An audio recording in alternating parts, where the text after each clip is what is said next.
a couple of guys named Fabrice. I'm like, Fabrice? Wait a minute. But it's pronounced Fabrice.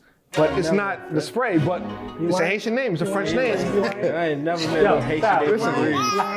I'm not lying. Haitian name Fabrice? No. He's lying. Like a spray? Son, like a spray. I never met no Fabrice. Yo, super quick learners and every quote-unquote African booty scratcher back then, I ain't gonna hold you.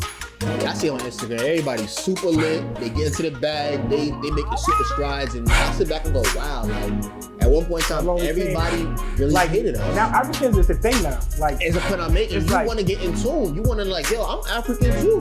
Like, you ask me, yo, do your research, because all of us, I swear on everything up, I would generalize, say every Nigerian is really getting to it. But a large amount, in some capacity, they doing their thing. But my sisters are the same way too, I want to say. So I don't want to generalize and say all Nigerian women are the same. Though, from growing up. It's not a Nigerian thing. It's just I don't want to say it's how you're raised. I think it's how you're raised. It's like I think how my sister see how my mom is, so they want to. Tia's American, and she'll do the same thing. that's what I'm saying. So it's not about But I know other Americans that definitely won't. Right. They're like, niggas, you don't get up in the... I'm pretty sure Nigerian women that probably won't pick up the plate. So I don't want to say everybody, but for me, it was like, oh, and think about it. That's how my mother is. So like I said, I dated, in your 20s, you're dating around, and I've been around quite a few different women. So you see certain things, and you're like, it don't really register. It don't really register. Yeah, please. It don't really register until you actually see it in real time. So just really seeing it, being with my family, me eating. But you actually looking at it. I'm peeping, my mom peeping, and she like, I'm sure, I'm like, when I see my mom make a certain face, I'm like, oh, So digging her. So when you, for me, like,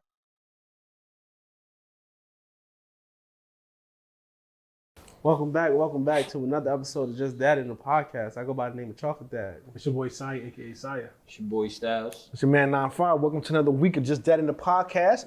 Like we always tell you, like, subscribe, tell a friend, tell a stranger. I appreciate you guys. The commenting and the engagement is. Shout out to you guys at home, man. Follow my TikTok too. The TikTok's been going crazy.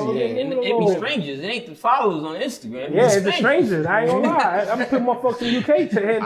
At this point, I'm totally okay. I'm totally okay with stranger danger. But now I appreciate everybody. People have been leaving the reviews on like Spotify and like Apple, which is helping us, right? Because as we continue to get that engagement, they start to look at what we're doing, and that opens more opportunity, and presents itself for us. So that'll help us build to help continue to bring you guys quality content and things of that nature. You know what I mean? If y'all have questions, suggestions, and things, write us, tell us.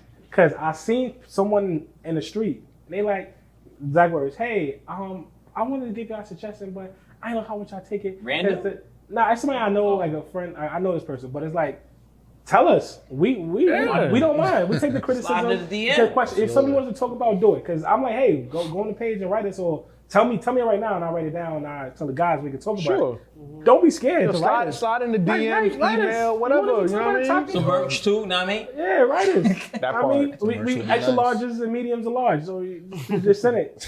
Exactly. I'm a medium. You know what I mean? Well, it's because you freaking want to run 10 miles a day now. But also on top of it, don't forget, September 17th, we have the Fall Classic of, Howard University versus Morehouse coming to MetLife Stadium. So, we're working with our partners and getting that squared away. And we have a lot coming that week, right? Like, it's going to be a full-fledged week of a lot of events that, once we get the schedule set out, we're going to let everybody know. We want everybody to be engaged, know what's going on with that. We're super excited for that. I just took a whole week off from work for that. Whole week off. That happened to be my week. I didn't know how to tell you. That's the first week of school. It's definitely the first week of school, bro. Yeah. Them kids will be all right. Them kids will be all right. I'm going to work early. They don't need no guidance around that time. Yeah, they're just trying to get the classes together. You know what I mean? Yeah. So, let's go on and get into a dope-ass episode with us in the building. Going to introduce yourself, Doctor. Hello, everyone. Dr. Anthony Sariki. I'm glad to be here. Let's get into it. Appreciate you having us, man. Absolutely. Steve, take it away, Playboy. So, Like, you gotta explain to people, because like when I hear doctor, I'm thinking you do like medicine and shit. That's a fact. Cause yesterday I went to the zoo and my fucking foot is killing me. So can you help me or give me some advice? No. All right. So I'm glad you asked that. So essentially, I'm a research scientist. So I'm not a medical doctor. I'm You more. can't do nothing. I can't help you, but I can find you some books, if anything. You know what's crazy? You probably dead ass charge my insurance and tell me to go look at a book, right? We can talk, we can talk Some numbers. shit. We can talk numbers. We can talk numbers. No, but pretty much, I'm education, essentially. I'm an educational instruction. Well, instructional education is the focus. And my dissertation was on second generation Nigerians. Basically people like me that were born here in America who parents are immigrants. And just essentially how we navigate the educational system and navigate handling both identities, one being your immigrant identity as well as your American identity. I'm an American citizen, but I do You have a dual citizenship? I have dual citizenship with Nigeria and America. That's dope. Yeah, So yeah. if I You was go born in Nigeria? I think he was born in Brooklyn. I was born in Brooklyn, raised in Harlem. You can work But- some kinks out to get. No, but as long as you have one parent, I'm not sure about any other country, but for Nigeria, as long as one of your parents are citizens of that country, you're entitled to citizenship. Nah, as well. that's typically how it works in majority of cases, right? Like Steve and I and Styles' parents are Haitian, right? So South if by they Pass out the bag now. You trying to hide it? oh shit, I mean, but Somebody out here. should our parents have decided to, make us citizens of both, it would have worked out in the same way, whatever. But that's dope though. So tell me, how do you resonate with, or better question, how did you growing up in, being born in Brooklyn, growing up in Harlem, how did you balance the two, right? So like, you're black in America, but you are also Nigerian, right? Absolutely. How did you balance the two, or even try to connect them through What's your crazy adolescence? is back in those days, you was an African booty butt scratcher. I'm glad you mentioned that. I'm glad you mentioned that. But we were also Haitian booty scratchers. Yeah. Haitians didn't know love back then. though. HBO was not home box office. Haitians didn't know love back then. Haitian Body Odor. Now, all they do is want to listen to fucking Afro beats Want the Afro and beats. fucking Okay. Haitian niggas. Quit to the A kid. future. Fuck y'all. Afro beats and future. That's a fact. Yeah. But that's a great question. Growing up, I won't hold you, it was tough. It was tough in Harlem because pretty much it was like I was like one of the only Africans in my neighborhood. So it was just like going from kindergarten through high school, it was like, oh man, it's African dude. But of course you gotta shake it out. You gotta, Beat some niggas up. You gotta, gotta make sure your hands is good. But it made me tougher, But by the end of elementary school, it was, everybody know Ian, he's good, X, Y, Z. But now, where it became difficult at times was like, I gotta turn that off once I got home. Because I grew up in a traditional household where, I gotta prostrate in front of my family when I see them. I'm not Anthony, I'm Tunde. Like, it's literally cultural at that point where I don't care what happened outside, you need to pull up your pants and respect us. So is Anthony your birth name, or Yeah, is that's it Tunde? Anthony's my birth name. But at home they call you Tunde.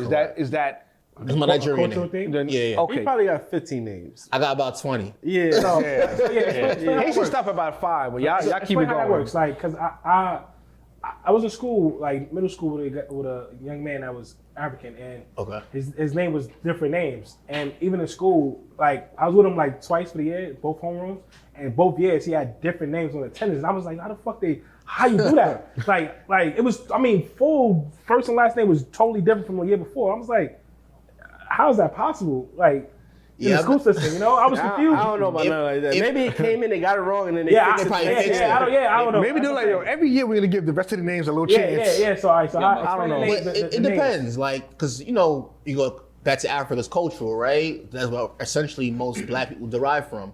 So when it comes to Nigerians, and I'm Yoruba, it's the tribe I come from. There's about like 100 other tribes within Nigeria alone who speak a whole different set of dialects. But you pretty much only hear about Yorubas, Hausas, and Igbos. It's probably the 3 most common tribes you probably find like in the city area. So we all don't speak the same language first and foremost. But in reference to the names, my mother, Her family, my dad, his family, they want to give us names because it's certain significance. So my name's significance is to like my dad's side of the family because my granddad, which is his dad, passed away. So my name means the father has returned. So that's why I got that name, whereas in like just jumping because it's a dad podcast, right? My daughter's name is Yetunde. She's my firstborn, but my grandmother had passed away, so my dad's family names her Yetunde, which means the mother has come back. Question for you. Do you have a choice in the naming of the children?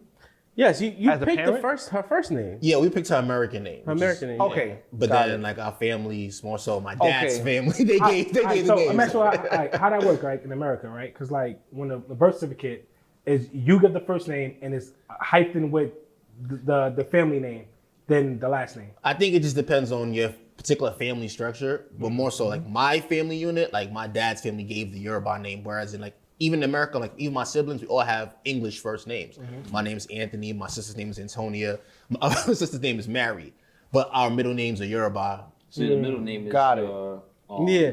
So Yeah. their first and last name is Americanized, but the middle name is like 15 names. But that's not. But it just depends because like I said, like I have friends who their first name is a Yoruba name and they don't have any English Right, I was gonna names. say that it depends. It just 'cause depends. Drawing a similarity, like in our Haitian household, right? So, my parents took that approach where all of our first names are American names, right? Like my first name is Christopher. My older brother's name is Paul. My older sister's name is Monica, right?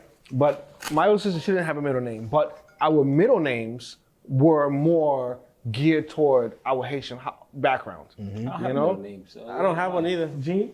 So you just Steve. Pierre? Gene, Steve. Gene Pierre? Steve. Baptiste? So, like my middle name, my middle name, my middle name is the traditional Jean. Like from my that was my father's first name, and so I carried that on because I know one thing. Like my father had already passed when my son was born, so I wanted to carry that on anyway. But my son was also born on my father's birthday, so I knew that it was automatic. Like his middle name is gonna be Jean. Like, it makes sense. Like you ain't got no choice at this point, nigga. Like you born today, it is what it is. So I say that to say like, in terms of similarities, how things are. But I also do know certain Haitians in certain households, whereas no matter what the hell is going on, your name is gonna be XYZ, Marie-Jo Rosette Baptiste, you know, or I noticed a lot Jean-Claude. with the women though, more so than the It's for me, it's both. Because I did come across a couple of guys named Fabrice. I'm like, Fabrice. wait a minute.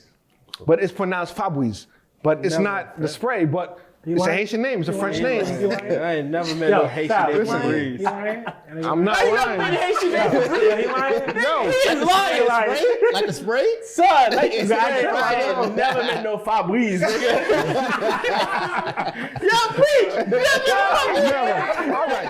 Listen. Say that out. Why? Listen, motherfucker lying. Listen some shit. Yo, hold on. Stop. Hold on. Cause nobody can hear us. Hold on. Hold on. Mad people, everybody can't hear us. Gene, Haitian. They know Listen, Haitians listen. for Gene, Jacques, Georges, Jacques, Pierre. Jean-Claude, all of that.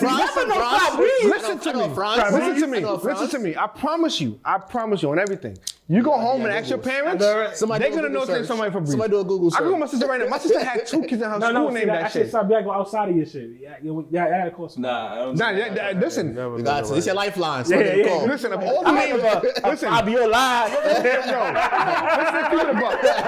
Listen. Of all the names in the world that I could make up, it would be Febreze, bro. I don't know. I ain't gonna lie. You smart nigga. Nah. But anyway, I'm just saying to say that I understand where like certain families, based on how they were raised, they'll change how they want to pursue naming the kids. And just to balance it out, like I think like my parents were born in the city, right? They were born in Lagos. So my mother is more like They know which kid?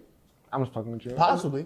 But you also gotta understand like the colonization, right? The backstory, right? So Correct. Britain colonized Nigeria at the time, and Right. a lot of it is focused on English. They speak English out there. Like my mother's last name is Williams, her maiden last name. So for them, it's like, okay, we're gonna assimilate even more just to fit in to make the experience that much more better, even though at home we speak straight Yoruba. But as in some sides, where like my wife's side of the family, like they're more like, African also? my wife is Yoruba, from the same tribe. Okay. But they're more like more rural. So like it's more like her first name is a direct Yoruba name. You know what I mean? It's not like Americanized how it was for me, but it's the same values at the core of it. Can I ask you, so, all right, how and when did you meet your wife, and did your culture play a about to part ask in that. that? That's a great question. question, That's a Chris. great question. That's a great Thank question. you. I was reading mine. That's a great question. We met. First of all, shout out to B. Shout out to B. Shout out to my wife, for real. Yeah. She held it down. You know her, man. She's a great woman. Appreciate you. We met on my summer break home from college. I used to work at Abercrombie and Fitch. But no one really knows that, but everybody in the city, I swear, worked there. I swear. Did you join in the city like on Fifth on Ave? Fifth Ave? On Fifth Ave. I was working in the stock room. Overnight stock room? I worked at Hollister. Yeah. Oh, you ain't shit. Listen, everybody was You ain't working shit. there. Everybody was working. Yeah, nah, I worked at Hollister. But she was a cashier. So we happened to pass in the locker room. And then we just got cool. She was clocking out, he was clocking in. Basically, you know, they had me in the back. Clocked out. You know, together. and the rest took from there. So literally, long story short, we exchanged information. We were Facebook friends. Fast forward, I graduated from college. I kept running into her in Soho.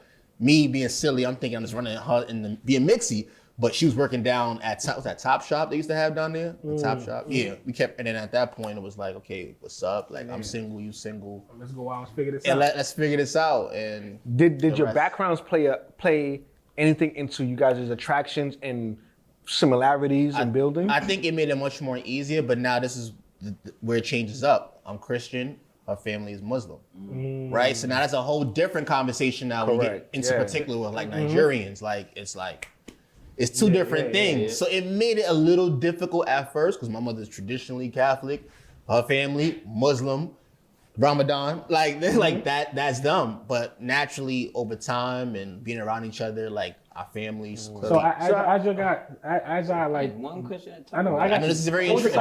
think he's gonna ask what I'm about to I'm ask. getting a lot of you. insight right now. as I got together, like recently having family stuff, how do the religion plays a part in the family? Absolutely. So you With the know kids. you pick up the religion of your spouse. Got it. So the kids picked up being Christian. But we that's how y'all also do do celebrate, like we're not like hard into it, but I don't want to neglect, because that's her whole culture. Her whole culture is everything she grew knows. up as. So I don't want to say, no, we don't celebrate Ramadan. Like we're not fasting, but tomorrow, But she does though. sometimes. But Monday. Monday is Eid, right? yeah. We're going to go about her family and celebrate Eid, which is the end of Ramadan. And I'm actually glad you said that because, all right, before I ask my question, I have a question for you. So, was she the first African woman that you've dated? Nah, they African. They only date Africans. Let the man answer this question, man. They only would like to. I don't have a know. lot of African I don't friends. know. I have a lot of don't African friends, but they tell me know. they're I preference. don't know. Before you continue, Steve, Let him answer. let me tell you, I grew up in the city. So I dated Hispanic girls, I dated Black American girls. Like my options were open. But as I got older, became more educated, it was like, wait, like, I think I want something that reminds me of my family. You preferred that. Well, yeah. So like my last two relationships, one being my ex-girlfriend, and of course now my wife. The last two women were Nigerians because it's like, wow, like y'all get it. Yeah. Like, we eat with our hands. Like we eat our fufu, we eat our eba. Like we in tune. I've been trying Like to find, we in tune. jollof? But we can, Jollof? but at the same time, You her and I, hungry at the ass same time, her and I can laugh about it. Like, yo, like this is crazy. Yeah. But we eating, but Somebody else you can't laugh about. Like, hold on, fam. like, So- what you mean? It's still kind of funny. Yeah. So, all right, so I asked you that the reason why is because what I'm trying to draw is the comparisons in between what we all have in common here, right? Yes. And then I'm Haitian. Okay. Both my parents are Haitian. My girl from Haiti. I'm a Haitian. Absolutely. How long? Since 1987. So, Chris Fabrizi. yeah, I think I'm bullshitting. I'm telling y'all, 100%, bro. I'm no, sorry. no cap, nigga. I'm telling you. in the room. I can say what y'all want to say. I never dated or messed with a Haitian woman until I met my fiance. They're hit different. And it wasn't I necessarily. knew I wasn't gonna mess with a Haitian woman. Yo, but okay, hold on. But why? For me, it's like you said, preference. I have a lot of African friends who they date Hispanics, every culture, but they're like, who I want to spend the rest of my life with is someone that knows me Correct. as an African. Correct. And as a Haitian, I don't want somebody that knows me as a Haitian to spend the rest of. Cause like You don't want that suit Jumo? You don't want none of that? It wasn't even about I'm tired of it. I'm gonna tell you what is so funny about this, right? So, my mom, as I was, getting older, coming home from college and breaks and in between and such, My mom, when she knows, like, oh, listen, I'm staying by the house. I'm going out at 11 o'clock, 7 o'clock at night. I'm outside, going to be vagabond. But don't worry about it. She would always be like, one day she put me in the kitchen. She was cooking. We was just having, mother. You may want to edit that, champ. Nah, you gotta edit shit. Mother-son talk, right? Because they always say mother-daughter talk. Tell us? Not even. Whoa. You gotta relax.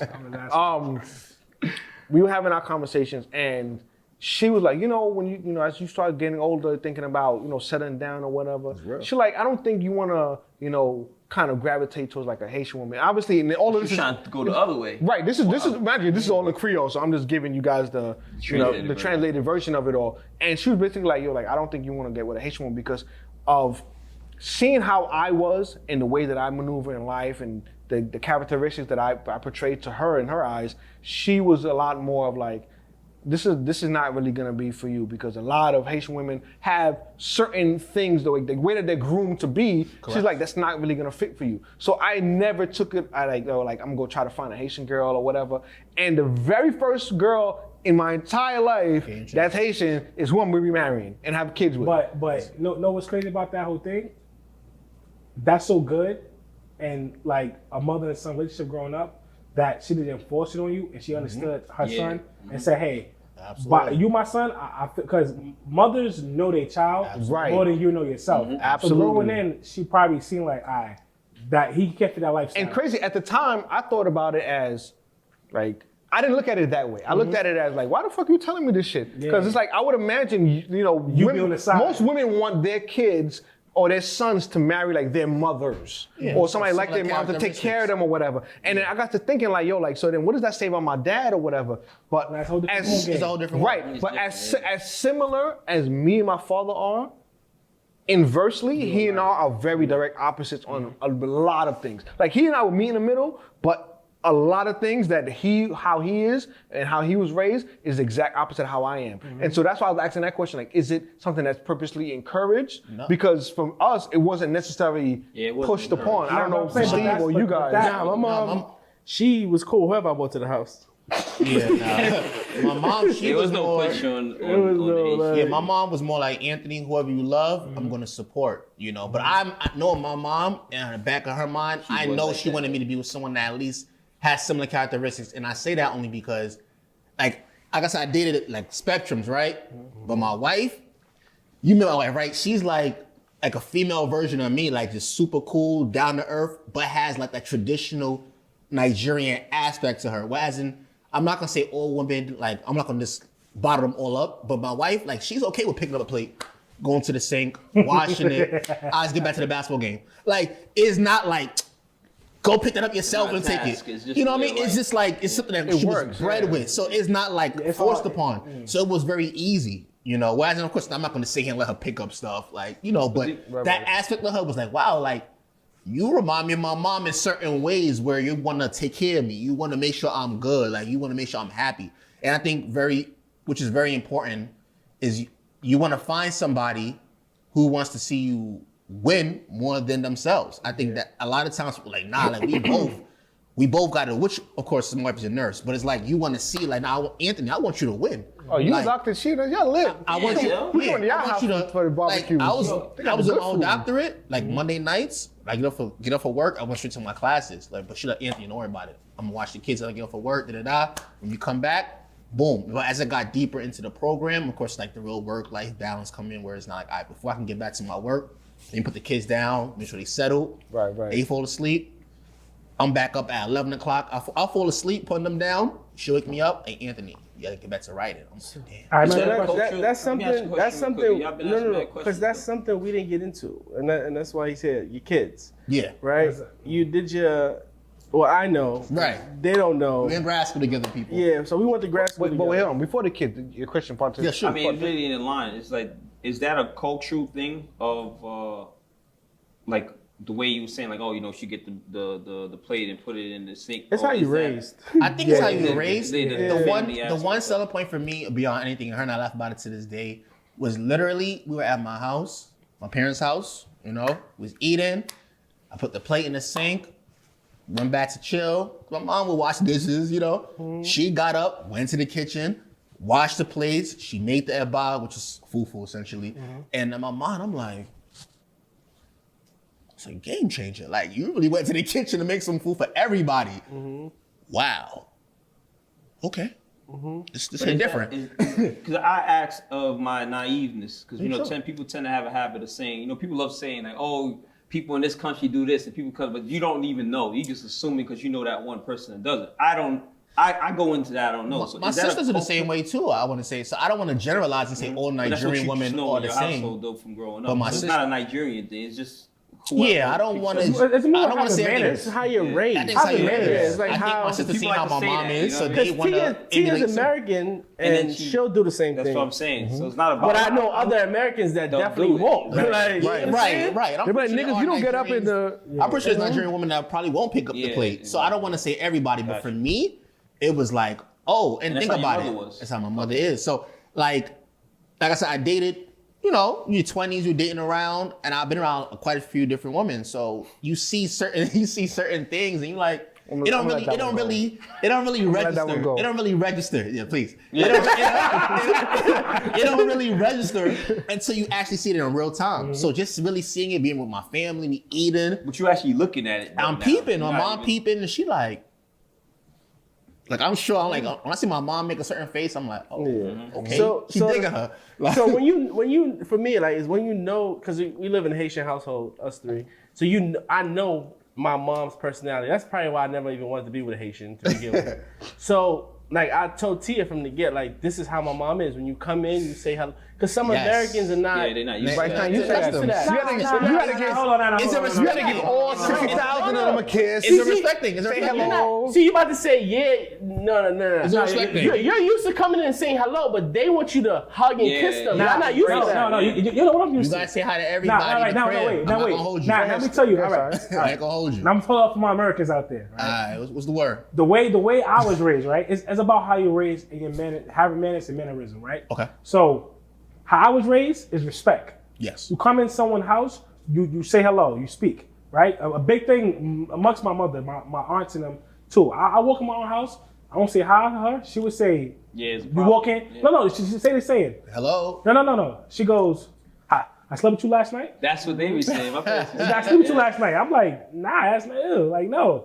She's like, so why you ain't saying hello? So that was like, but that's me as a kid growing up. So Right. so that instilled in me on like, come in, you say hello. Cause I thought about, did you sleep with you last night? If I slept with you last night, I ain't gotta say shit to your ass. So you fucking answer that, you know what I'm saying? So in that defense, right?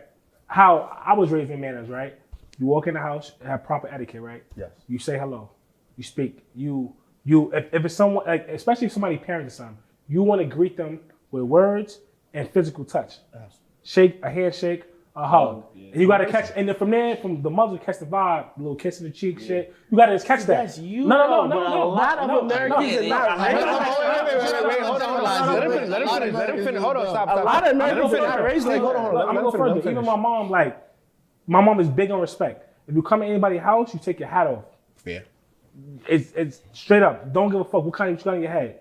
You take your hat off, and that's respect to that person home at you at, and you let them know this is me. How you doing? Like it's my mom taught me that, like, that whole thing forever. And I love your mom and I respect your mom, but not every American is like that, bro. I know a lot of Americans that'll come in your house and they'll just say hi to your moms, bro. So They're it's not. fair to say that but I know, everybody's not like whatever we used to then. It but I doesn't know my matter. mom. But hold on. Hold on. You kind of. So I just want to say this. So I understand what Sai is saying, right? Because I do also have a lot of American friends, and I agree that in cultural differences, a lot of Americans, like, right, so they do raise in that sense. Even like when we're in places, public places. Like I remember I went to a courthouse one day for something, to like file some paperwork for some shit or whatever, and the security guard was like, "Yo, you have to take your hat off." I looked at him like, "What the fuck are you talking about? I'm dropping over." He's like, "No, in this building." And it's written, it's in stone across the top of the thing. So I understand where Sai's coming from, but also what Steve's he's gonna get into, right, is that's not in every American, like it's not in every American household. Like, you see what I'm saying? Like, it's not a standard. It's not a standard. I understand. But from our perspective, no matter But where you come from, But in that household, it's a standard. But what I can say, I have dealt and been around many other people in the races, and I've been to other Haitian other households where I've been in places where they wasn't respectful. Like how you saying like it's like set in stone. I've been to other places where that wasn't a thing, and I felt myself being the one. Cause there was a point where I came in being overly mannered. And I'm saying like, damn, yo, fuck that shit. I'm not. It's so it happens. It does happen. I can understand that. It's like so. I just feel it's situational. It's preference, and You want to generalize it. I don't want to generalize it. Cause I'm sorry. I agree. I'm sorry. I just feel away with. No, don't be.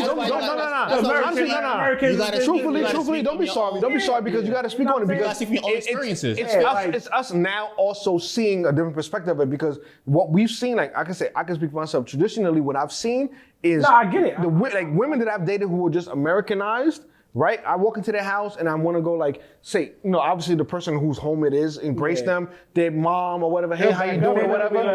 Exactly. That face exactly. They're like, all right, nigga, you hungry? Like, yeah, nigga, whatever. Like, you know what I'm saying? Like, it ain't none of that shit. It's just hard to in the fact of like it been times where like I'd be like, damn, overly mannered, right? Sometimes. But and like me, I got my ways, but let me ask you a question. Sure. Is your family from like down south? All right. And now let me tell you the thing, right? My whole life, even to this day, right? Every time I tell someone I'm American, they do not believe it. Oh, you think you're from the South? No, people think I'm West Indian. Oh yeah. Because you're handling like Haitian niggas your whole life. No, Right, but I'm asking, but is your family like, are they like rooted from like coming from down south up north? Do you know like? My mom from Brooklyn, born and raised. Yeah. Her parents from Alabama. So you're down south? Yeah, Okay, so there you go. So you guys now, if you going Nothing, hold on. Nothing pertaining to this, but shout out to the roll tide, you heard? Yeah, but if you start going back, would you say your grandparents or her parents, right? Yeah, Your grandparents, they from Alabama, right? Yeah. So that was instilled in her. You got Yeah. also now those people that were from down south are rooted directly from slavery, right? And they those traditions and customs. But And then I'm rule saying over time. what I don't like. That's where Dr. I'm sorry. I mean, you know, I know a little something. It's something that I think people like Research scientists. like it's something personal, right? When with people, right? When like people in the past, the deal with people they just like. So I had people used to say and tell me, nah, you was this. You got to be finished. People telling me you need to go research your background. I'm like, damn, like why can't I'm American? Why you can't take that and go, okay, you found the American that act like probably in your preference or with some manners in a sense. That why is it so hard? And then me, I'm like, damn, you must have met. Every American met probably didn't, like you. I'm gonna tell you exactly why it's so hard. I'm gonna tell you exactly why, right? Because this thing about us, me, Steve, and Anthony, who was born in Brooklyn, right? So in Flatbush area. I keep forgetting that. I went to church, Newkirk and Nostrand, St. Jerome's. That's St. Jerome's. Yeah, Vanderbilt House is right there. You went to St. Jerome's. Yes, we were. Yeah. That might be where I know you from. Probably. Yeah. But they for a long time before we moved to Harlem. Even when we moved to Harlem, I'm older than you, so it might be You that. older than me? Yeah. No, that's it. He about I'm 40. older than you. You say you're 30. Well, how old are you? No, What he's year? 40. He's 34. I'm 30. I'm 88. 87. Okay, so yeah. So, but St. Jerome back with Father. We gonna get into all that. After, we'll talk about that after. Anyhow, I was an altar server and all that. Same here. That's anyhow same. Anyway, back to what we were saying with that, right? Is oftentimes what I've experienced and growing up in Flatbush areas and stuff of that nature, right? The kids who were American and the kids who were, from other backgrounds, there were distinct differences off the cuff, off rip. Now, I think for you, because you've been engulfed and immersed in our culture for so long. I've been diverse. I've been kind of right, but that's what I'm saying. A lot of people are. Indirectly, it's been right. It's just soaking it in. Right. Not only that, because remember what you just said, right? Your mom was born and raised in Brooklyn, right? But her family roots is from Alabama and that stuff. So all of that stuff trickles down, right? But for somebody who yourself, and I know you're a very sensible person, just period. You also have had the opportunity to have your own life experiences, and then those around you help continue to create you. So I want to say that if a unicorn was a thing in this condition, that would be you, because a lot of your counterparts are not that way from our experience. And to the flip side, I have a lot of American friends who've been around me for a long period of time. I can see a change over time just by being around like my friends, being around my family, and going to like Nigerian events and seeing how we move. They now pick up those similar traits where it's like being respectful and how they process and how they see things. Like, hold up, this don't make sense. I know her coming to the house, automatically she's not gonna give my father a kiss on the cheek, my mother kiss. I just know that because that's not what she that's not what she does. But once I told her, like now, I never have to remind her after that day. Like when she know she soaked in the culture. That's just what they do. It's a beautiful thing when you meet people, whether it's your friend or a significant other, who wants to like really know about you, because those things that you grew up in makes it you, which now make that person attracted to you. I will say this, right? I have been around people where I would go to their homes, and based on how I was raised, I'll walk up to their father who's home. Hello, how you doing? I'm so and so. Welcome to their mom. Even if sometimes you can walk up to somebody and know that they don't want a physical like embrace, but I'll still go and approach and say hello, whatever the case may be, and then that person will be like, "The fuck was all of that?" You made extra. And then, why are you saying hi to everybody? Whatever. We just go into my room and play video games. I'm like, wait, what? Like, because I look at them like, my mom will beat my ass. Like any Haitian party you go to, a basement or some shit, I gotta kiss 60 shorties with makeup all over their face, hug 87,000 uncles, shake this person's hand. My dad can be like, "Oh, you don't remember so and so?" No. I was 4 months old. No, I do not remember this person. Or if you go to like a Nigerian function, anybody that's older than you, any male, female, you gotta say mommy, you gotta say daddy. And I'm like, I'm calling a grown man daddy. So if you don't understand that, you're like, yo, hey, yo. But to me, like that's something I've just always grew up in. You know, like now my American friends, they see my mom, hey mom, you see my dad, hey daddy, like it's just a culture. So the pivot now, right? So you guys are both, so Steve and Anthony, you guys are both in education, right? Correct. And now, as you guys are educating the youth and dealing with the youth every day, day in and day out, and obviously majority of them will be Americanized in this day and age for the most part. Depending on where your school is at. Right, exactly, for the most part. So depending on where you are, teaching, how does your upbringing and education blend into how you approach what you're doing?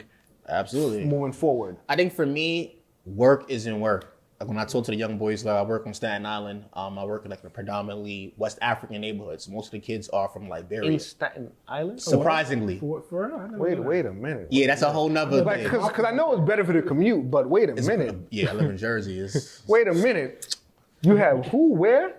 Right. So, backtrack. Growing up, I grew up in Harlem. I never went to Staten Island until I met my wife. Nobody goes to... Nobody does. She's from Staten Island? She grew up in Brooklyn, but her family moved to Staten Island. I don't believe that, but nevertheless... I'm telling you. The only reason that any of us go to Staten Island is to drive through to get to Jersey. But you'd be surprised. When you go to Staten Island, there's a large population of Nigerians, really? Caribbeans, and of course, like Liberia, Sierra Leone is a big population. Wow. A huge population. Huge. That's mind blowing. I ever met when I was in the 7th grade, and dude was from Ivory Coast. Ivory Coast. And I was just so intrigued. Like, I didn't know what the fuck that was at. I had to look on the fucking globe to see, and I was like, oh shit, that shit down. And like, I was just so intrigued, like, cause he was fresh, like from there straight here. Came in. Yeah, like came from like middle school, like straight into the school, and like people would pick on him. I was like, his name was Bob. I mean, that was his short name. Right. First name was like some crazy shit, right? So I mean, no disrespect, but like some long shit, but he cut it for school purposes, like cool. So I was first. I just wanted to know, like, yo, how you transition. His accent was heavy. Yeah. Nobody. He was the smartest kid in the fucking in the class. I'm not gonna hold you. Quick learners, bro. Super quick learners, and every quote unquote African booty scratcher back then. I ain't gonna hold you. Y'all see on Instagram, everybody's super lit. They get into the bag. They making super strides, and I sit back and go, wow, like. At one point in time, everybody really hated us. Now Africans is the thing now. Like, as a point I'm making, you want to get in tune. You want to like, yo, I'm African too. Like people will be asking me, well, yo, do your research, because all of us, I swear on everything. I wouldn't generalize, say every Nigerian is really getting to it, but a large amount in some capacity, they doing their thing, whether it's legally, illegally, everybody doing their thing, you know. Yeah, I think a lot of that stems from just like the upbringing of like, nah, like I gotta get to it. I gotta survive. Now, that's one thing I can't say. Like me being American and I, like you said, I've been around a lot of different households, a lot of different friends, I got all kind of friends, right? I can't say, honestly speaking, people may not even like me saying this, but it's the truth. And people don't like the truth. Americans that's born here do take America for granted. Any other like culture comes here, Absolutely. they really look at it it's a whole different outlook. And I just think that Americans that's born here is spoil you in the sense of we don't know what it's like don't to like appreciate it. we definitely don't appreciate it. Right. We don't know some never do, some will later, and some just don't want to. But it also is not their fault because they don't know anything other than. So It's the upbringing. It's definitely upbringing. It's both, right? Because think about it, right? So if you had parents who were born in the 60s Right. in America, Civil right? rights era. Correct, right? So civil rights era, going through that, right? Then going through the 70s and the Black Panthers and then the crack era and all that kind of stuff. So there are some people who might have branched off in the direction of like, yo, I know how to be hardworking. And also is where in America you are. Because if you are middle America, right? Steel factory workers, miners, the car industry out in Michigan, those type of people will be way different, and it'll reflect in everything about their character of how they are. But when you have the two opposite coasts, you have like the West Coast and the East Coast. You have the New York and the Northeast Coast, where especially unless you're far up north and you are a fisherman in like Rhode Island, Maine or something. yeah, in Maine and that stuff, that's Africa's up there different. too. You know what I'm saying? So when you have like the middle where you have like the DMV, you have the New York areas, things of that nature, right? The way that they work and the work that was provided versus the work in middle America is different. So that cultural difference makes a huge difference in how they respond and how they react to certain things. Because, yo, I'm going to work every day, I'm on the mill, I know I'm getting my check every week. It's not the same thing versus where you might be somewhere where like I have to find 4 or 5 jobs just to make sure that they can come and fill my lamp with oil so I can have light for my family for Put you today. on. Like, people always ask me, or Anthony, like, you just make it happen. Like, 3 kids, family, work, did a whole doctorate. Yeah, you're crazy. How? I'ma tell you. Nigga, I don't sleep. I really sleep 3-4 hours, yeah. But my parents, I get it all from them. And I'm pretty sure every immigrant has that kind of mentality too, where my parents literally came here, but they had to leave my older sister in Nigeria for a period of time till they got their foot situated. Work a couple odd jobs, seeing them grind it out, that work ethic I watched. I seen my mom work 2 jobs. I seen it, my dad work. I seen it. Like, so for me, I can't afford to make an excuse. And you know what's crazy? So hold on, They're before you get still to working them 2 jobs. They're still exactly doing it. They're still because their mentality is like, nah, like I can't fail, like because I know what real poverty. No, I know what real poverty looks like. So absolutely. when you come here and it's like, yo, So much this opportunity. It's like, no, you're gonna go to school. So to go back to the very first question, how did I balance it? Yeah, in school I played around, but when I got home, I was doing my homework. Yo, how you got them good grades, Anthony? I'm just smart. But it really is, when I go home, my parents was like, yo, Anthony, you're not watching no TV into the weekends because you gotta do your schoolwork. So when you go home, that's when everything just Everything's different. So let me I'm ask doing you, literally schoolwork until I go to sleep. Is this I won't say it's what you're everybody. doing? No, is this now? Hi on my kids. Yes. 'Cause So now about the little now we American, like we I got kind of you. Americanized. So this is when my wife and I at times, now we butt heads, but she kind of go, Anthony, like we know how we grew anytime up. couples buzz head at this point when they don't usually do is because of the kids. So literally, whenever we argue about the kids. So it's a funny argument because we laugh, but she goes, Anthony, you know how you and I grew up. Like sometimes pull back, but I look at it as like, this is how I grew up and it made me who I am. So I don't want to give it room for them to fall between the cracks. But I'm also finding that balance of, Anthony, you know how tough it was growing up. Getting hated beat. it. You getting beat when you get your multiplication tables wrong. Yeah, like hated I don't it. want to I don't want to fear my pencils on parents. your I don't want knuckles? to fear. I respect my parents, but I think even as an adult, I still have that level of, this is my mom, my dad. I don't want to disappoint them. Even as an adult, I think that way. But I think a lot of that comes from like how they disciplined us. I want my kids to be like, oh, I love my dad. I love my mom. Of course, I love my parents, but like in that kind of way where it's like, okay, he was tough on me, but he really embraced me. Like my dad is traditional, like he don't smile. He give a nod. Okay, what else? Like what else? You the doctorate? What else? Like that's his. Like, damn, nigga. Like, He probably did ask you what else too. Like, yo, I'm like, hey, Dad, there's nothing else after this. That's what I'm trying Make to say. it. So it's that I think it's that kind of mentality of you just never want to go backwards. You never want to fail. So when it comes to my kids, it. I really find that space of I'm being a little too rough on her. Let me pull back. Make your errors. It's okay. It's okay.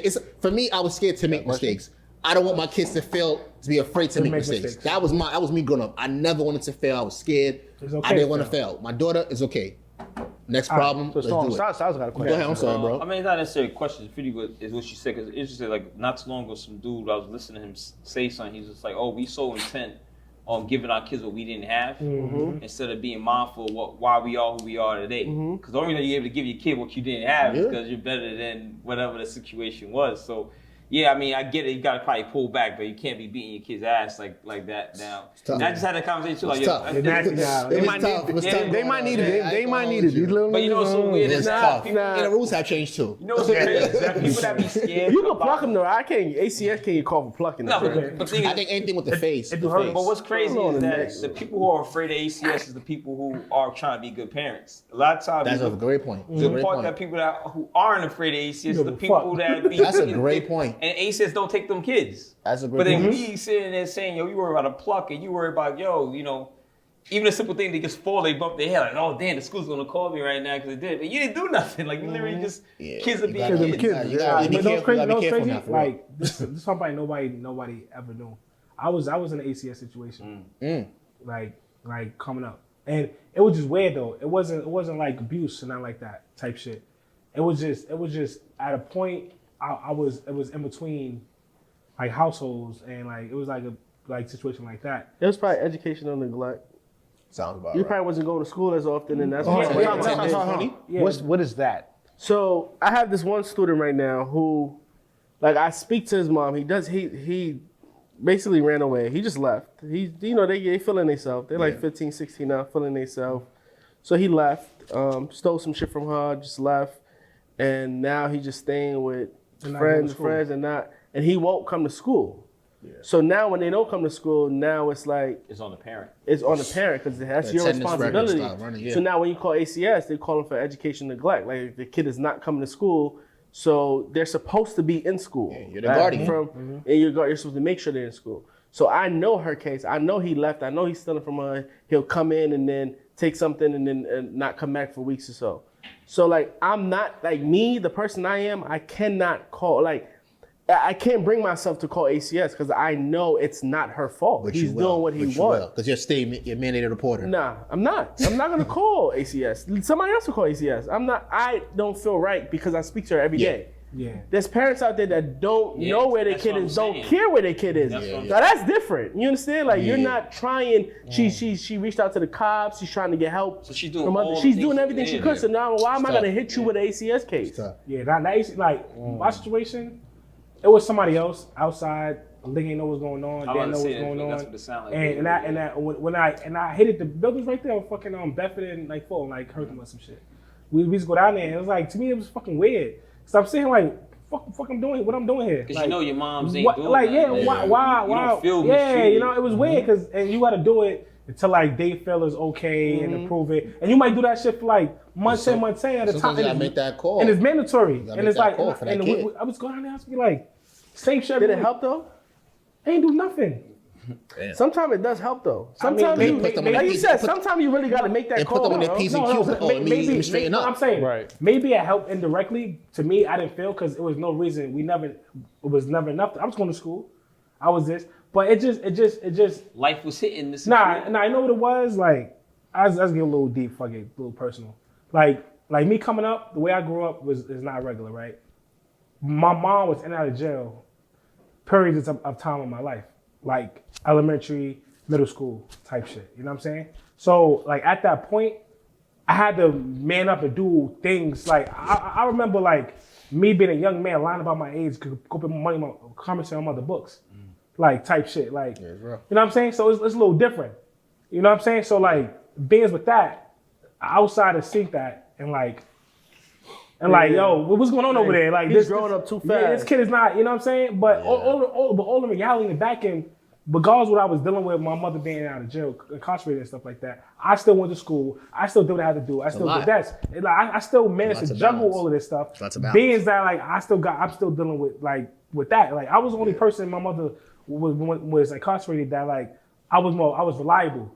So like at that early age, So force you to grow up. As a teenager, I have to learn how to deal with this. Like I should have deal with that type of shit. You know what I'm saying? But this is like you nigga understand. This is me. But the outside parties looking in can't really understand or see what that is. But this is me growing up, right? Like I'm like 13, 14, 15, even younger than that, and I have to go make money. Every time I go out of jail, it was like probably $300. I'm a fucking kid. Where I'm getting $300 from? Gotta do what you gotta But do. I go figure it out. So and then I go process paperwork. I'm going to fucking was out on the city, the bookings and processing. I'm still waiting 8 hours for someone to get out. It's money. I'm doing this after school and shit like this. So it was just different. I'm like I get it. School in the morning. I get it. I get it outside looking in.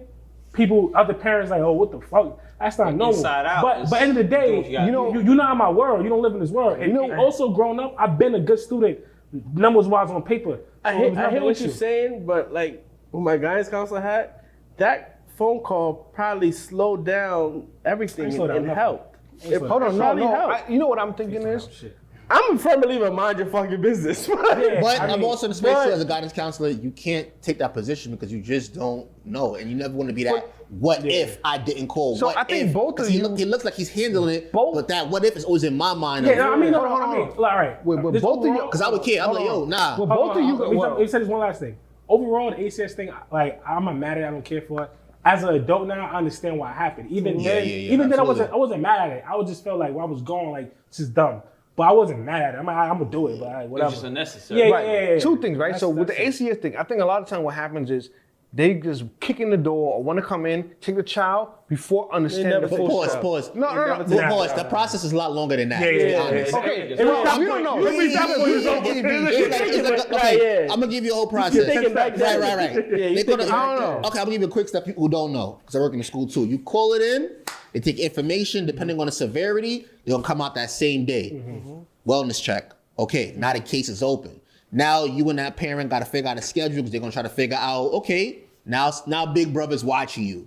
Let me see how it's going. Now, if it gets to the point of it's really like neglect and it's really like you're not doing what you gotta do as a parent, then it gets escalated. Like one of the kids in my school, the mom, it's like so much work for them to just take that kids from her, and she was doing terrible, I'll admit. She was coming to school drunk, picking the kids up, falling down in front of the building, having seizures. Like, it was bad. We would all be like, why aren't you taking these kids? Because these kids are seeing their mom look like this, and she got 6 kids. Like, it was all these things happening. So it took like 2 years before they even took the kids from her. And now you see them, they're thriving. The kids look so much better. They put weight on. Okay. They come well presented. And now she's trying to get her kids back. Now that's a whole another side of the conversation. So that answers one part of it, right? The other part about it I'm thinking about is, okay, when you finally get to that point, right, with these kids, I think that initially having the conversation, maybe even as a guidance counselor or whatever, to kind of even let the kids know, like, this is you're dealing with a lot of shit. This is not your burden to take. I get it, that's your mom.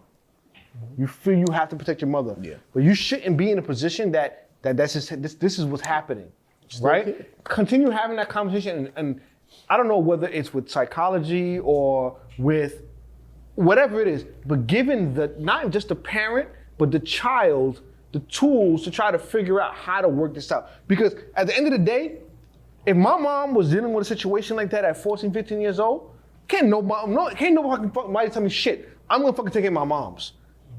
Like, what you gonna tell me? No. Yeah. Oh, I gotta go to school? Yo, school can suck my dick, bro. I'm going to take care of my mother.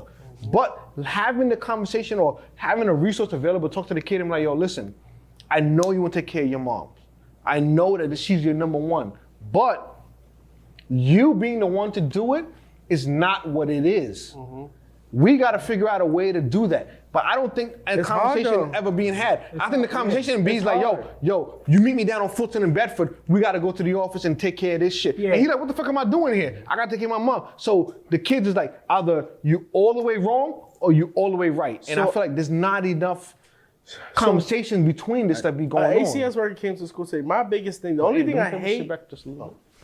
I hate honestly with, like when it comes to the youth is the fact that some parents make their kids like an adult before it's their time to be an that adult. shit is terrible. Like man. I'm late to school because I gotta, get my sister dressed, take my sister to school. No, you're like you're failing and you're making sure that your little sister is on time. It's tough. Yeah. It's tough. But it's hard. But in the sense of that, And I get it's hard. I get it. I get it. That's But what else you have to do. you're You know, not. options. You're prioritizing one kid over another. Like just because. You're right, but I think now what needs to happen is, as a guidance counselor or a teacher, if you get any sort of wind of that situation, I think at that point step in and see, okay, before we intervene with whether ACS or whatever program, okay, let's see how maybe we could try to come up with a solution to help this. Now I'll never call ACS or something like that. No, I'm not saying that you will. That parents do it. But guess what? There might be somebody who has no idea about the realm that we're living in, and the first button on their speed dial is, the kid was late twice this week. It's an ACS case. Because I'm gonna say this, right? Not necessarily an ACS case, none of that kind of shit, right? Take it. Like things is different now. They're not gonna take it. I don't know because here's why it's very important that the both of you are here, because with the information that you have on what things are and aren't and how they will be and won't be, for the general public, we just look at it as soon as you answer that phone, fucking Olivia Benson's knocking on your door, trying to fucking do what the fuck they want to do. We don't know. We don't know. It goes to the state registry first. Then the state assigns it to wherever you're at in the city. Location. Yeah, depending on your location. So when you call it, all you get is a number. Yeah, you get a number. And then you have to, if you really care, you really gotta call back and try to figure out what's going on. And they don't even give you any information. So let me ask you guys this, right? Both as the kids in the system, right? So when you see somebody who might be in a more pressing environment, for whatever reason it is, you call, you get that number, and you're like, yo, this person needs help now. Call them. What steps do you take to? I find out who the caseworker is, and I speak to their boss. Because obviously you're saying that they already have a case open. Yeah, you called in the case, but you're seeing like nothing is changing. Yeah. I'm sorry. Are you also a guidance counselor? We're both guidance counselors. Yeah, okay, I just want to be sure we're on the same page. I want to make sure we're moving in the same direction. Okay, continue. He also worked at Rikers, which is set him. I saw that part when you said that. I'm gonna get into that a little later because I know a little somebody. later. Well, I had that question lined up because a friend of mine, one of my best friends, she owned her own practice. She was a psychologist on Rikers. What's her name? We can't say it. All right, we'll talk about it. Yeah. But I was there for a long time. Yeah, so you guys have a carbohydrate fat. But back to what we were saying in there, right? So what path do you guys think that what is the path that is supposed to be, and what path do you guys feel like will be more beneficial from your perspective? By the books, according to New York City Department of Education. Correct. Chancellor's regs, you're a mandated reporter. There's no space to wonder what's going on at home. It's this kid needs help, I'm calling it in. Now the human side of you was like, okay, I know Johnny, his mom works 2 jobs. Dang, he got younger siblings. He's taking the siblings to school. That's why he's late. So you may not want to rush to call that in. You know what I'm trying to say? Like, because you know the family. Like, there's been times at my school where things like that has happened, and my principal was like, okay, let's wait, because I know the family. Let's not call the case in. Mm-hmm. But then there's times where you see a kid come with like black and blue eyes, and you like, nah, you can't even waste no time. Right, okay. I'm calling this in. I don't care what kind of job you got, mama, dad, this kid looks bad. Like, you didn't see this kid come to school like this today? Or is we in the same clothes for the last 6 to 7 days? Right. I'm not so now, as educators, right, do you all have some sort of discretion, obviously, because you're the ones making the call, right? Yeah. So if you see a situation where, like, Johnny's 15, he has a 6 and 7-year-old sisters, and he has to make sure they get to school because mom's shift doesn't get off until 7 a.m. or whatever, right? Are there any resources available that you guys can provide to Johnny? There's nothing? At that point, I would probably call mom and I'll be like, listen, mom, I understand your situation. Is there anybody in your building who has a kid that comes to school that they could probably come together? Yeah. So like, that's what I did. I had one kid who wasn't coming, like, mom leaves early. So a case like that, you gotta call it in because the kid is not coming to school. He wasn't coming to school. Mom leaves home early because her shift starts at 6. She gotta leave at 6 to make her shift at 7 or whatever. So he starts school at 8. So obviously she's gone way before he even. He's not going.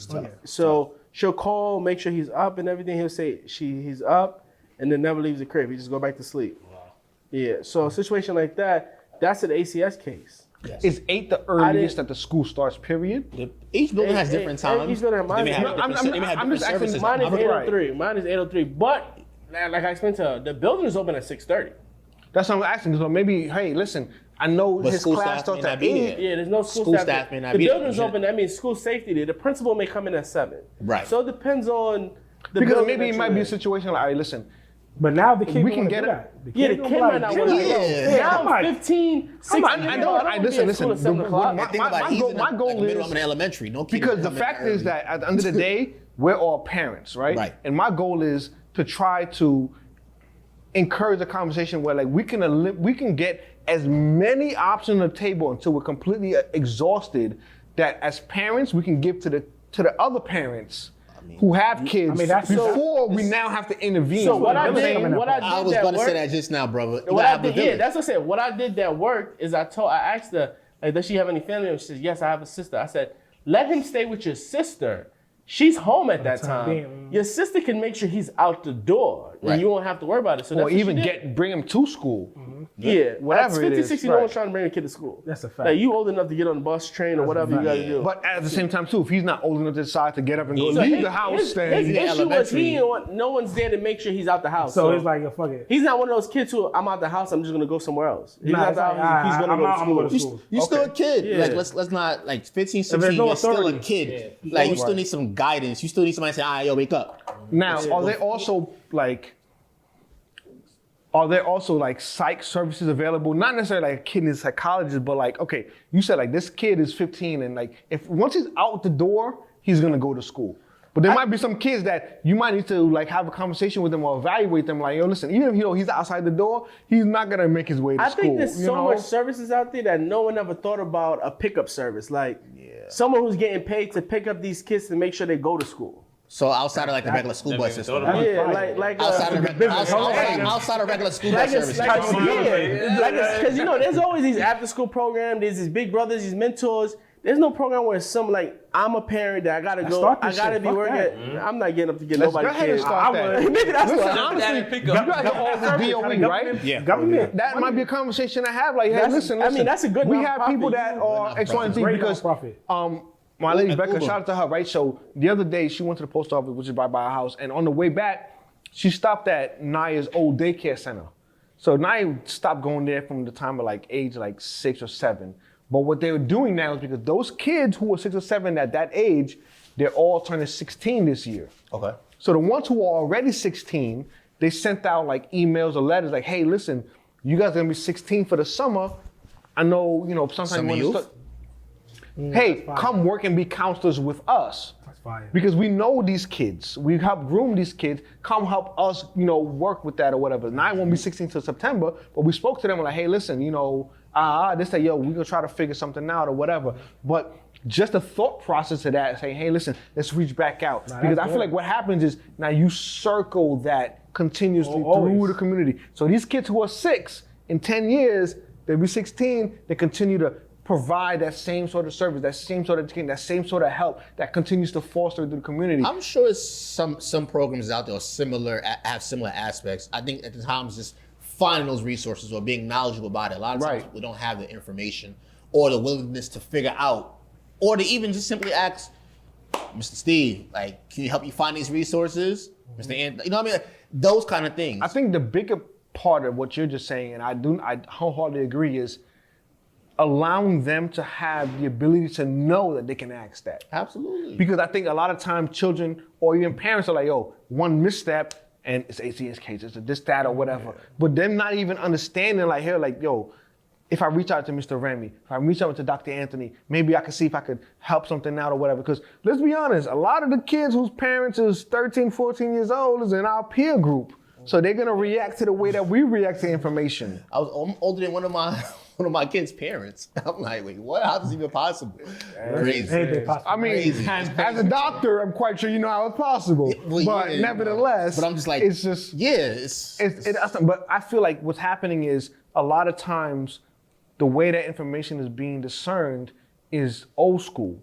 Like you send like a bulletin letter. Like Like I take my kid's book bag. Like why am I taking my 16-year-old's book bag? You know what I mean? Like that doesn't work. Send the email, send those But letters, even- reach out, Even have parents don't check conversations, the email. I call was them, gonna text say that. messages, whatever it is. Because most schools have like these internal like messaging like- systems, like where you can instantly message them. But now the issue is this parent going to sign up for this. Is he or she going to check it? Oh, why are you messaging me? Like that's a lot of things that I hear is like, oh, why is the teacher messaging me? I'm like, because they're letting you know that your child is not cooperating, or they're trying to get information to you because you haven't checked their folder all week that has their homework in it. All right, this is spin it. This spun out. Spin it right back. Going back to you, right? Being like you in the educational field, Yeah. you have children now and stuff like that, right? Prior to having kids, what was your biggest fear before having? What was your biggest fear before having a child, and how do you look at that fear now after you had children? My biggest fear was just, I don't know, I guess like peer pressure and succumbing to that. I think that was the biggest thing I've seen. I went to a public school, then I went to a Catholic middle school and Catholic high school in the city. I seen, my sisters went to public schools, right? So I've seen both sides of it, where it's like you can go to a private school and then a lot of those people don't turn out to be what quote unquote you think they would be, right? Because they, at the end of the day, still neighborhood kids that just succumb to the vices of their peers. They're still from this block. So it's like, if my neighborhood is blood, I'm a jack blood, and that's just what it's gonna be, X, Y, Z, right? So for me, it was like, dang, like, I hope my kids don't succumb to those things. Cause me, I was always mentally tough. Like I have friends that gang bang and all that. But for me, it was like, nah, that's just not my wave. That's cool.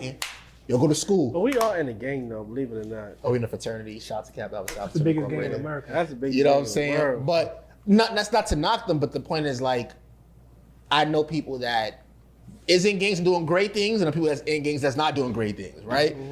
I was always worried like, dang, I hope my kids don't succumb to Fall in that. that. Whether it's a gang or not a gang, just fall into the wrong people. Because I feel like you can only do but so much from home and saying, don't talk to this person, don't do that. Then it's like, oh, It's up to your kid. this looks cool. Like, Kids let on me the floor. smoke weed, or let me do drugs. I or- think a big part of that is also just, foundation coming from home, right? Yeah. Like, people are gonna make their own choices. That's the part. Yeah. But at the end of the day, I think if you come from a realm where you're surrounded by a nurturing environment, more often than not, you're gonna make the better choice. That's not necessarily true. tough. No, It's not. It's tough. Because It's tough. as people, just people in People are general, people. people Be curious. do what they People are want to people. do. They make their own Nah, decisions. People My are little, people. you know how strict my parents are with and how they were with me. Even though they got soft, once parents get a little older, Yeah, they different get with the soft on the grandkids. little one. Yeah. My little brother started smoking weed, I think like 2-3 years ago, whatever. He's 17 now. But I couldn't even think. He just pierced his ears like 2 days ago. Like, It's different now. imagine me coming in the house with two. My mom said he didn't get one, he got listen, two. but listen to Like- but listen to exactly what you just said, right? So I'm comparing when, all right, my growing up, right? I understand how my parents are with me. Around the corner from me, I grew up on Flatbush Junction. Like, it was either you was gonna be crippled or you wasn't. Yeah, it's a neighborhood. 99% you was gonna be, right? I fell into the 1% that I wasn't. But now it's like, okay, why not? But now think about what you're saying with your younger brother, right? I get as our parents get older that they are more lax on a lot of things, so he had more leeway. He gonna go back to y'all, he gonna smoke, he gonna do this. Because now you go to the fucking mall, you go to every booth is like, yo, $5 piece of ear, $10 earring. No, what you know I'm what I'm saying is, saying? But Like, think about it, even- at the time, my parents are probably like late 20s, maybe early Yeah. 30s. They were 30-somethings. Yeah, they were 30-somethings. They were 30-somethings, let's say. My parents made 32. They were 30-somethings. By the time I hit my teenage years, they was in their 40s. 50s. Now, you get 50 right. and tired so now. You're like, can I can't ask do you a this. question now? Can I ask you can't do something, this. right? So, hindsight, looking at that situation, Steve, do you feel that, okay, yeah, your parents are older, looking after their parents as well, that maybe, hey, listen, as the older brother, and you also have an older brother, maybe we need to step in and see what. Can't stop some work. What I'm the No, point I'm not. is- It's not about Cut, stopping. Steve. The point is, My goal is not to say, oh, you got to stop doing, because honestly, I don't feel like he's getting his I can business speak wrong. to him like It's about till just he's making blue sure in that the face. right. It's just like, all right. So what I did was, as an older brother, I told him like, bro, now like a couple months ago, I said, bro, you can't smoke in the house. Yeah, you wild. Like I don't care how old you think you are, you cannot smoke in the house. I mean, if nobody's gonna tell you, I'm gonna tell No you. respect. Yeah. Like my mom would tell me like, yeah, we smell it in the house. I'm like, bro, you cannot smoke in the house. So I don't care what you do outside. Like no one can physically stop him from smoking weed. Right. I mean, this is your home. This is your space. This is your. But what I'm telling you is, respect what I can do as an older brother is, yo, you gotta respect this house. You cannot smoke in the house, but I can't stop you from smoking. I can't tell you. Like, You can't. I mean, I honestly don't think there's anything you wrong can't with smoking. physically- I can't be smoke, but I around don't you. think there's anything. It's just not for me. If you feel like it's for you, Right. I told him, as long as you can manage and it I'm and glad you're you not said it letting it because take over literally, your like life. exactly what you just said A lot of people is not to say put my perspective on it, but just as any older siblings, like yo, like that, at least being able to have the conversation, because I think what happens a lot of time is when people get older and they move out of the house, they just leave the house alone. Right? And as Anthony just said, as your parents get older and they have kids who are a little bit younger, that gap just continues to, be wider. So my conversation, like where I was trying to go with is like growing up, I would never think about. I didn't even think about smoking weed, but it was never a thought. But for him, who's at what my age would have been, like that's just what they see. That peer pressure. Like weed wasn't heavy when I was growing up. Right. I was probably crack. I think That's how you're cracking now, but weed. we're not here to Tell judge. end of it. Weed definitely. We got you wasn't- help for You that. couldn't tell end of it. Yeah, it was like cigarettes. Yeah, that was what it Like was. cigarettes. Black and Miles. But it definitely wasn't. It definitely wasn't Black and weed. Miles, So yeah. for him, it's just like Nah, all right. Because it's socially accepted. yeah. Let me jump in this real quick. As Right? strict as the household is, he could still just. This full circle ahead. everything we talking about, right? So, as parents, us and our parents, everybody else out there, we try our best to like mold our child and steer them in the right path, right? But essentially, you can never have the perfect child, right? Because at the end of the day, as you molding them, your kid is not home 24/7. They're gonna leave the house for school or whatever activities, and they're gonna get their own identity and be curious and want to try and do other things.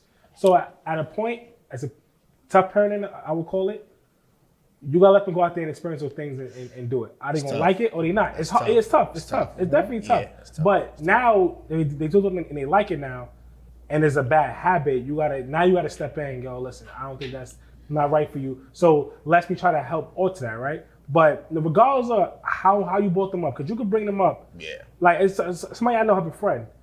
His mother, a lawyer, his father's a doctor. They live in a big ass fucking house. They got like You talking about Theo? huh? Tariq. Nah. Theo Huxtable. Yeah, look. He live a good life. Mother got look. That's how I called him, Tariqs. Mother have a car. Father have a car. They have a third car just for the house on some of this. Different. Just whoever need. Like if I come up as a guest, that's your car to get around with. Type of vibe. So it's like he had to me. I was like, I think I wish I grew up in a fucking life like that. I'd have been shit. You know what I'm saying? I'd have been lit. Yeah. But he grew up in that, right? But he still wanted to do the bad boy shit. And when I met nigga, I'm like, yo, what's wrong with you? You want to Twitch live, nigga? I go like to middle of wherever he live in Long Island. Because I'm like, yo, like, why you want to be this hood or I might this whole lifestyle that you see going on. Half the people that's doing it don't want to live this shit. If you really ask them, they don't want to live this lifestyle. I gotta do it, bro. I have no choice. I have no choice. You have a choice. So now what I'm saying is like, it's like with your kids, as much as you want them to do the right thing and stuff, you cannot stop them. All you can do is you guide them, and just be there for them. So and just be that pole, that checkpoint pole, to stop it unless it get too far.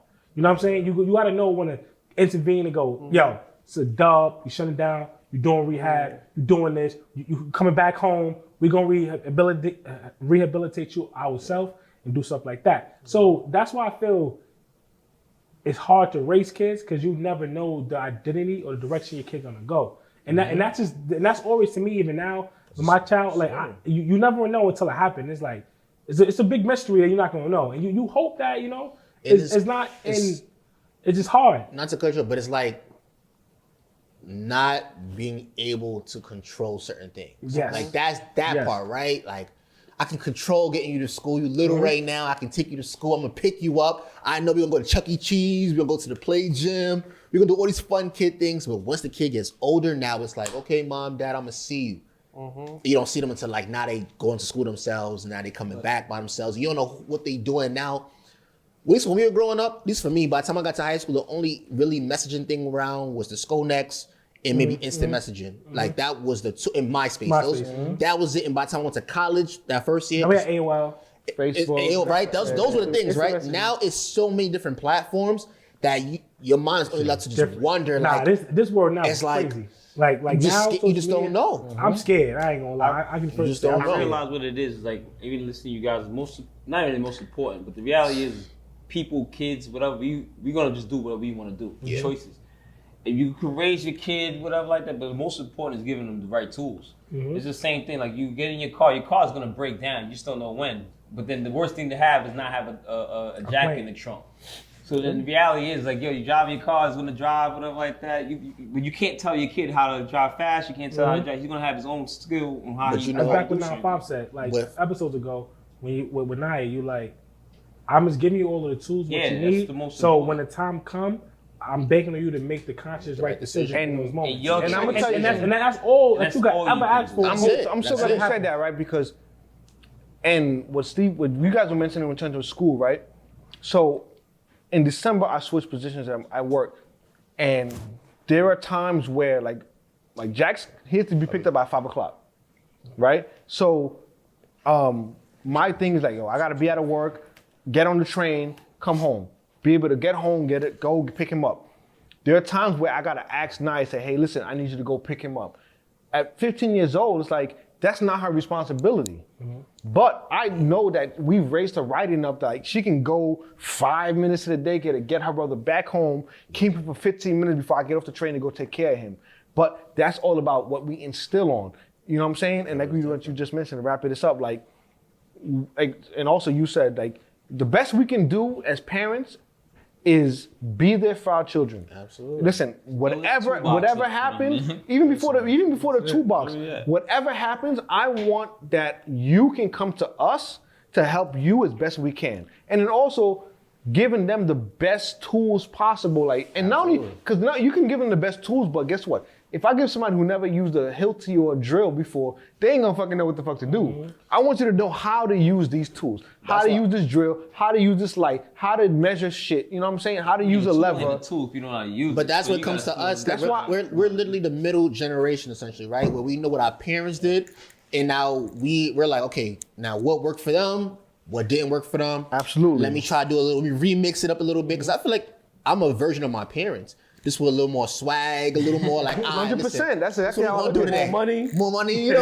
We're gonna get to it. We're gonna do our thing. I'll make it a little more cooler. My parents was like 100%. That's And I'm what they sure knew from Nigeria. Yeah. That's their lens. They like, oh, we're in America. What they see on TV in Nigeria. So they come in here. They like, they fearful. They fearful. Whereas I lived it, I experienced it. I seen friends So you pass different- away. you I seen different friends go to beasts at jail. that point. I seen friends become successful. I seen so many different versions of people that allowed me to go, whoa. I'm glad my parents raised me a certain kind of way that I was always like at the line. Right. And I said, oh. And the thing about Whoa, buddy, to I'm wrap chilling. to wrap it up, the thing about that is, as children, we don't ever see that until we become There you go. parents and adults. There we go. And so I say that to the audience and to ourselves, that always have an open mind and understand and trust the process. Absolutely. Because I guarantee you, my parents, when they had my older brother, ain't know what the fuck they was doing. And by about the third kid, they kind of sort of had it figured out. But guess what? I was absolutely the middle child. I was the first one to have tattoos. I was the first one to leave, to go. So it's always going to be ever changing, but trust the process. Trust that you are doing and instilling the best in your children. And it's not about putting them in a box and keeping them forever. But like Sal was saying, you want to give somebody a toolbox, you want to make sure that they have the knowledge and the wherewithal of when and how to use the tools. So real quick, I know we got to wrap up. I mean, I don't think we need to do a dad intent because I feel like I wasn't gonna do that intent. Honestly, I wasn't even gonna do that intent. I was gonna say, make sure that the people know where to find you, information, because I feel like of everything that I've took away from this episode today is the both of you as being guidance counselors, having the wherewithal and information that, and the accessibility for parents at home who might have a hard time, kids at home who might have a difficulty, or people who might not even know. And then those guys at your school or teachers who might be putting on career days and having different, just adversity and things of that nature. Listen, reach out to us, and we want to be that platform. Like, hey, listen, we know people who do video photography. We know people who do this. We know people who do that. Absolutely. We know people, whatever it is. Because we just honestly, I just want to be able to put us in a position to help those that come behind us. Absolutely. Because the best reward of my success is going to be my Benz 4x4, and after that, whatever I leave for my kids. Yeah. So with that being said, let the people know where they can find you. You can find me on Instagram, Tunnel Vision. That's with a 0. Look out for the book that's coming real soon. I got you. Nice. Got books coming. That's what's When up. you get your book, you come back, talk about the book. Absolutely. Give us we need 4 autograph copies. Say Actually, less. 6. I don't Say need one. less. I don't need one. I don't read, bro. I'm not gonna lie to you. We know you don't read, Yeah, but I'll for take it nostalgia's I'll take the purposes. audio version. Audio. And then when you NFT it, let me get first dibs. Appreciate it. We working. You know what I mean? Listen, it's Anything been a is fantastic possible. episode. We was a appreciate great you tuning in. informative episode. Like, subscribe, tell a friend, leave a comment, and We out. we'll see you guys next time. Peace.